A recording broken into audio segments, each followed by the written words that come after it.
Hi everyone, it's Lottie. First, get a cup of coffee, any drink that you wanna drink right now kasi mag-chit-chat tayo. That's gonna be our vlog for today. Let's go. Pursuing your passion with ADHD. Because a lot of people have been super curious about my ADHD, how I handle my professional life, ano ba yung ginagawa ko aside from TikTok, and ichichika ko sa inyo lahat yan right now. My full-time job is I'm a director. Don't mind the headroom. I know I mentioned I'm a director and I would usually call this out and dapat I should make sure na I have enough headroom kasi my room is not the ideal place to shoot, okay? As a director, I do short form videos, so that means I work on advertisements, anything that is not a movie, parang ganong levels. And that is my full-time job. I have been directing for almost 3 years na, but prior to that, I was a writer, an editor, talent. Basically, nadaanan ko halos lahat ng... Oh my gosh! Wait, wala palang kuko yung isa kong finger. Some of you are curious, I did a video on ADHD in my channel. I was diagnosed in 2021. I think early this year or late last year. But that's when I figured na, okay, kaya pala. I tend to be really anxious about my work and I tend to hop from one job to another. Yung recent company ko lang yung actually yung longest ko nang stay inside the company. But I actually am super thankful and grateful for all my previous companies. It's my company now that was the perfect fit for me and my ADHD. Lottie, why are you saying na nag-job hop ka? What were the reasons? I do not like being micromanaged talaga. And ang tendency nun is I become dependent on their instructions and na parang nalilimit ako with doing my own thing. Yeah, I feel like my wings were clipped. As mentioned in my previous video, people with ADHD would tend to seek dopamine. Anything that's going to give them fulfillment on a parang daily basis. Okay, I'm not gonna talk about all people who have ADHD, but I will say it according to my personal experience. If something doesn't satisfy me anymore, I tend to look for another thing. I tend to not feel fulfilled anymore. So, in my previous job, parang na-stuck lang ako in a certain position and I don't feel like I'm growing.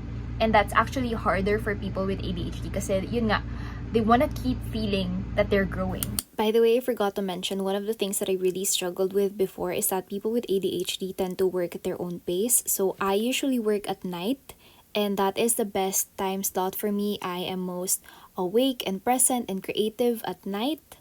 And in the morning, my brain just turns into mush. So when I found a company that is more output-based and would let me creatively work however I want, that was the best fit for me. Something that I did not have in my previous companies.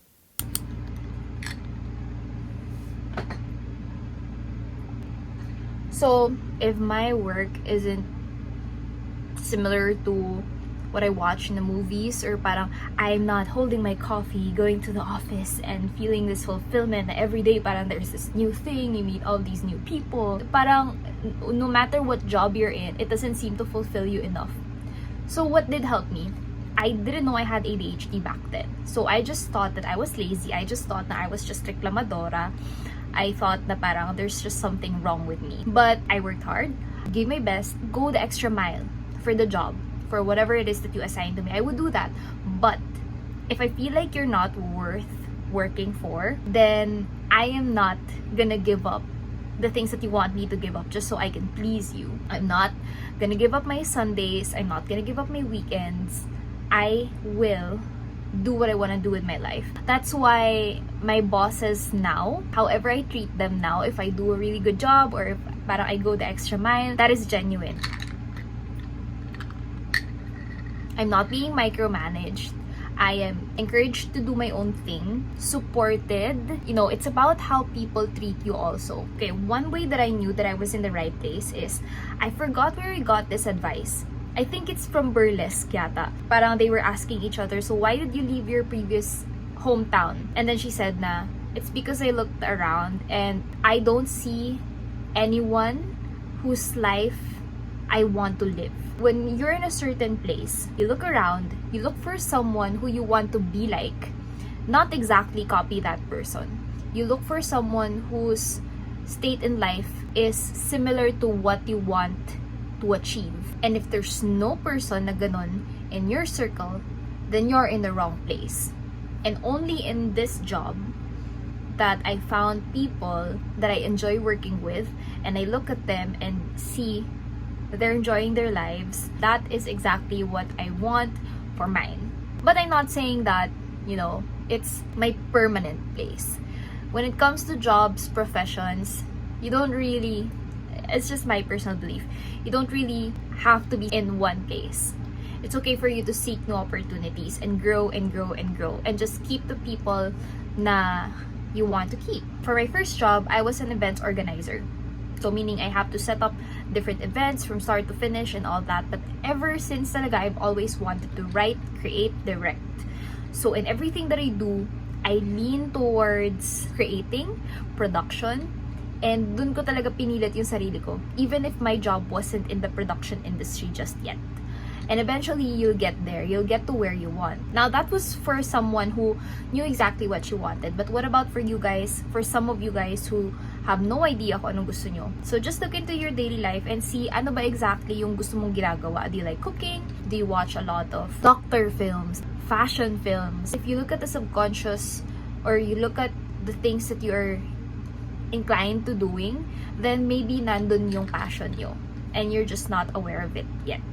And it doesn't even have to be just one thing. So I said nga that I'm a director, but I am also doing TikTok, YouTube videos. You can be so many different people in this lifetime. You don't have to just hyper-focus on one thing, which is ironic because people with ADHD would hyper-focus on one thing, but also be distracted by so many other different things. Whatever it is that I tell you, excuse me po, please take it with a grain of salt. Don't be scared of being cringy. If there's something that you've always wanted to do, alam niyo tong TikTok na to, I've hidden this from my friends and family for so long. Medyo nahiya ako, so parang I stopped doing it until this parang third attempt. Dun lang siya nalaman ng friends and family ko. The reason is, I'm just so scared of being judged. I know so many people who would say, oh my gosh, cringe, nag-TikTok ka and stuff like that. But kahit ayaw siya ng ibang tao, kahit nag-cringe yung ibang tao, it's something that I really wanna do. Parang there's something in me that makes me want to make people laugh or create and express myself. And what I loved about it is TikTok would push your videos in the FYPs of random people and not your friends and family. I'm not saying that my friends and family aren't supportive. They are. They really are. But there is a part of them, they know where you came from. They know your corny side. They know your failures. And merong parang prejudice in them where they would think that you're not gonna make it because you used to fail at these things. And what's gonna be the difference now? Unlike if strangers see your things first, they already see the version na natuto na. At least with strangers, wala masyado yung prejudice. But now, the friends that I have now are very supportive. I really love them for it. My family, they've always been super supportive of me. Mom and dad, sila na lagi yung number two. So, dalawa sila. Number 2 fans ko. Where was I going? Go for it. A few years from now, you're gonna wish that you started today. There will always be a group of people na perfect for your type of personality. Gosh, billions of people in this world, and you think na lahat ng tao pare-pareho ng personality? No. You will always just bump into the same type of people who would jive with you, who would vibe with you. So just get yourself out there. Kaysa naman i-hold mo yung sarili mo in and restrict yourself from expressing, you will find that you are in the midst of people who actually do support you. Fake it till you make it. So many people don't know what they're doing. And it would seem like they know everything because they're already up there. But no, they're also just as clueless as you are. I mean, they do have experience, not to belittle their experience. They are wise. But things constantly change and grow and evolve. It's the ones who are always so curious who end up being the most wise. Keep being curious. Don't be scared and intimidated by the people na who seem like they have their stuff together. Learn as many things as you want give in to all of those little passions, even if you're not 100% good at any of them. You will sometimes feel that crash. You know, that parang ADHD crash where there's so many things that you want to do, but at the same time, you're too lazy to do any of them. Allow yourself those days. If you want to lie down, if you don't want to do anything, if you just want to chill, you chill. Kasi darating ka din naman sa point na you'll be bored of just chilling, and then you'll just suddenly have this urge to do so many different things again, and to just... Me recording this video, I couldn't do this a few days ago kasi tinatamad ako. But right now, I have this urge to create content. Tonight, I'm gonna do lots of content. I'm gonna shoot lots of TikTok videos. And I will edit, do a bunch of stuff. But a few days ago, I allowed myself to just chill and not feel guilty about it. I hope you got a thing or two from this chit-chat. I give God all of the glory. Without Him, I would be a complete mess right now. I wouldn't know what to do. So, siya yung parang manager ko and nag-ayos ng life decisions ko. That's it. Thanks for watching, and hindi ko naubos yung coffee. Go and finish your coffee or whatever drink that you just got. Cheers!